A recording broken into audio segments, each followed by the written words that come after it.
3-4 ചോദ്യങ്ങൾക്ക് ഉത്തരം പറയുവാനായാണ് ഞാനിവിടെ നിൽക്കുന്നത്. ചോദ്യം ആദ്യം വായിക്കും. വിശുദ്ധ വേദപുസ്തകത്തിൻ്റെ അടിസ്ഥാനത്തിൽ അതിനുള്ള ഉത്തരവും നൽകും. ചോദ്യം 1. ചോദ്യം ഉന്നയിച്ചിരിക്കുന്നത് മുഹമ്മദ് കുട്ടിയാണ്. കുരിശു സംഭവത്തിൻ്റെ ശേഷം ശത്രുക്കളായ യഹൂദന്മാർക്ക് മുമ്പിലും റോമൻ പടയാളികൾക്ക് മുമ്പിലും യേശു പ്രത്യക്ഷപ്പെട്ടതായി ബൈബിളിൽ തെളിവുണ്ടോ? ഉണ്ട്. ഞാൻ വായിക്കുകയാണ്. മത്തായിയുടെ സുവിശേഷം 28-ാം അധ്യായം അതിൻ്റെ 4-ാം വാക്യം. കാവൽക്കാർ, ഇത് കർത്താവായ യേശു ക്രിസ്തു ഉയർത്തെഴുന്നേറ്റ് കഴിഞ്ഞിട്ടുള്ളതാണ്. കാവൽക്കാർ അവനെ കണ്ട് വിറച്ച് മരിച്ചവരെ പോലെയായി. 2. ഈ ചോദ്യത്തിൻ്റെ പ്രസക്തി എന്ത് എന്ന് ഞാൻ ചിന്തിക്കുകയാണ്. ശത്രുക്കളുടെ മുമ്പിൽ പ്രത്യക്ഷപ്പെട്ടെങ്കിൽ മാത്രമേ അത് തെളിവാകുകയുള്ളൂ. ശത്രുക്കളുടെ മുമ്പിൽ പ്രത്യക്ഷപ്പെട്ടില്ല എന്ന് തന്നെ പറയാം. ഒരു കൊലപാതകം നടന്നു കഴിഞ്ഞാൽ ആ കൊലപാതകത്തിന് ദൃക്സാക്ഷികൾ ഉണ്ടെങ്കിൽ മാത്രമേ ആ കൊലപാതകം നടന്നു എന്ന് തെളിയിക്കുവാൻ കഴിയുള്ളൂ. ആ കൊലപാതകത്തിന്റെ യഥാർത്ഥ കുറ്റവാളിയെ കണ്ടെത്തുവാൻ കഴിയുള്ളൂ. അല്ല, അതിന് ഫോറൻസിക് എവിഡൻസ് എന്ന് പറയും. അതായത് കൊലപാതകം നടന്ന സ്ഥലങ്ങൾ നാം പരിശോധിച്ച ശേഷം അവിടുന്ന് കിട്ടുന്നതായ അടയാളങ്ങളുടെ അടിസ്ഥാനത്തിൽ ഇന്നത്തെ പോലീസ് ഉദ്യോഗസ്ഥന്മാരും അന്വേഷണ ഉദ്യോഗസ്ഥന്മാരും കുറ്റവാളിയെ കണ്ടെത്തും. അതേപോലെ കർത്താവായ യേശു ക്രിസ്തു ഉയർത്തെഴുന്നേറ്റതിന് ശേഷം റോമൻ പടയാളികളും ശത്രു യഹൂദന്മാരും കണ്ടില്ലെങ്കിൽ ഉയർത്തെഴുന്നേറ്റില്ലെന്ന് വരുമോ? ഇല്ല. നാം അവിടെ പോയി പരിശോധിക്കുമ്പോൾ ഒരു കുറ്റവാളിയെ നാം മുമ്പ് ചിന്തിച്ച ഉപമയിലെ കുറ്റവാളിയുടെ തെളിവുകൾ അവിടെ ഉള്ളതുപോലെ ഒഴിഞ്ഞ കല്ലറ ക്രിസ്തുവിന്റെ ഉയർപ്പിന്റെ ചിഹ്നമാണ്. റോമൻ പടയാളികളും യഹൂദന്മാരും ഒരേപോലെ സമ്മതിച്ചതായ കാര്യമാണ്. കർത്താവായ യേശു ക്രിസ്തുവിനെ അടക്കിയ കല്ലറ, അത് സീല് വെച്ച് ചെയ്ത ശേഷം 3-ാം നാൾ ആ കല്ലറയിലെ കല്ല് മാറ്റപ്പെടുകയും ആ കല്ലറ ഒഴിഞ്ഞു കിടക്കുകയും ചെയ്യപ്പെട്ടു. അതിന്റെ അടിസ്ഥാനത്തിൽ തെളിവുണ്ടോ? തെളിവില്ലെങ്കിൽ മറ്റൊരു വ്യാഖ്യാനം, ആ ഒഴിഞ്ഞ കല്ലറയ്ക്കുള്ള വ്യാഖ്യാനം എന്താണ്? അടുത്ത ചോദ്യം. പിതാവില്ലാത്തത് കൊണ്ട് നിങ്ങൾ യേശുവിനെ ദൈവപുത്രൻ എന്ന് വിളിക്കുന്നു. എന്നാൽ പിതാവും മാതാവും ഇല്ലാതെ ഭൂമിയിലേക്ക് വന്ന ആദം ഹവ്വയെ പറ്റി എന്തു പറയും? ചോദ്യകർത്താവിന് ഞങ്ങൾ ക്രിസ്തു ദൈവം എന്ന് പറയുന്നത് എന്തുകൊണ്ടെന്നുള്ളതിൽ ഒരു സംശയമുണ്ട്. പിതാവില്ലാത്തത് കൊണ്ട് മാത്രമല്ല, പിതാവില്ലെന്ന് ഞങ്ങൾ പറയുന്നില്ല, ഭൗതികമായി പിതാവില്ലെന്നുള്ളതാണ്. എന്നാൽ പിതാവില്ലാത്തത് കൊണ്ടല്ല ക്രിസ്തുവിനെ ദൈവമെന്ന് വിളിക്കുന്നത്. നിങ്ങൾ സാധാരണയായി ഉദ്ധരിക്കാറുള്ളതായ ക്രിസ്തുവിന്റെ ദൈവത്വത്തിന് വിരോധമായി നിങ്ങൾ സാധാരണയായി ഉദ്ധരിക്കാറുള്ളതായ ചില വാക്യങ്ങൾ എടുത്ത് ക്രിസ്തുവിന്റെ ദൈവത്വത്തെ പറ്റി തെളിയിക്കുവാനായിട്ട് ഞാൻ താല്പര്യപ്പെടുന്ന. സാധാരണയായി ഇസ്ലാം പണ്ഡിതന്മാർ ഉന്നയിക്കാറായിട്ടുള്ള ഒരു വേദഭാഗം യോഹന്നാന്റെ സുവിശേഷം 5:19. ആകയാൽ യേശു അവരോട് ഉത്തരം പറഞ്ഞത്, ആമീൻ ആമീൻ ഞാൻ നിങ്ങളോട് പറയുന്നു, പിതാവ് ചെയ്തെന്ന് കാണുന്നതല്ലാതെ പുത്രന് സ്വതവേ ഒന്നും ചെയ്യുവാൻ കഴിയുകയില്ല. അവൻ ചെയ്യുന്നതെല്ലാം.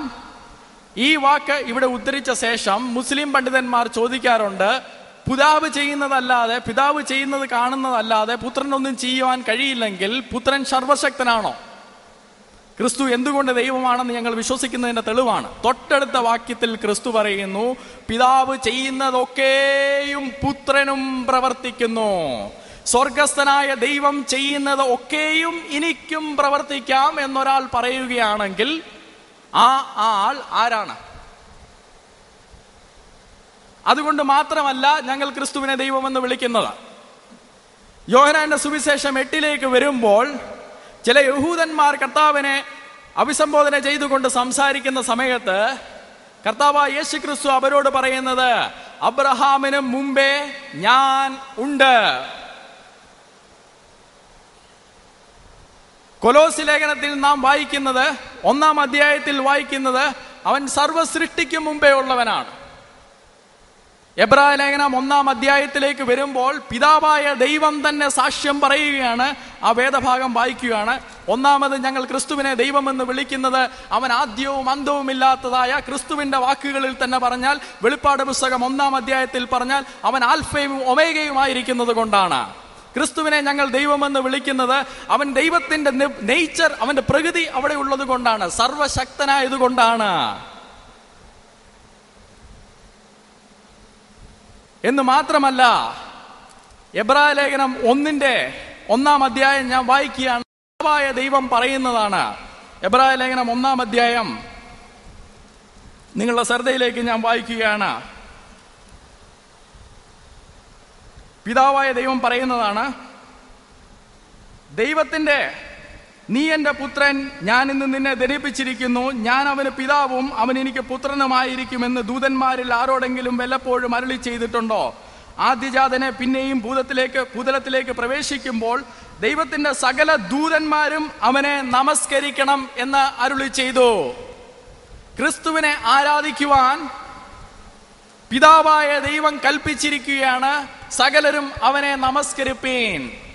പിതാവിന്റെ സാക്ഷ്യത്തിന് വലിയതായ സാക്ഷ്യം വേറെ ഞങ്ങൾക്ക് തിരുവെഴുത്തുകൾ പ്രകാരം ആവശ്യമില്ല. പിതാവ് സാക്ഷ്യം പറഞ്ഞിരിക്കുന്നു, അവനെ ആരാധിപ്പീൻ. കർത്താവായ യേശു ക്രിസ്തു പറഞ്ഞു, പിതാവ് ചെയ്യുന്നതൊക്കെയും പുത്രനും ചെയ്യും. കർത്താവായ യേശു ക്രിസ്തു പറഞ്ഞു, ഞാൻ അബ്രഹാമിനും മുമ്പേ ഉള്ളവൻ. അവൻ അനാദിയായി വസിക്കുന്നത് കൊണ്ട്, സർവശക്തനായിരിക്കുന്നത് കൊണ്ട്, ആരാധന യോഗ്യനായിരിക്കുന്നത് കൊണ്ട് അവൻ സാക്ഷാൽ ദൈവമാകുന്നു. അല്ലാതെ പിതാവില്ലാതെ ജനിച്ചതുകൊണ്ട്, കന്യകജാതനായതുകൊണ്ട് മാത്രമല്ല. അത് നിങ്ങളുടെ തെറ്റിദ്ധാരണയാണ്. അങ്ങനെ ഞങ്ങൾ പഠിപ്പിച്ചിട്ടില്ല. അവൻ കന്യകജാതനാണെന്ന് ഞങ്ങൾ പഠിപ്പിക്കുമ്പോൾ കന്യകജാതനായതിന്റെ പേരിലല്ല ഞങ്ങൾ അവനെ ആരാധിക്കുന്നത്.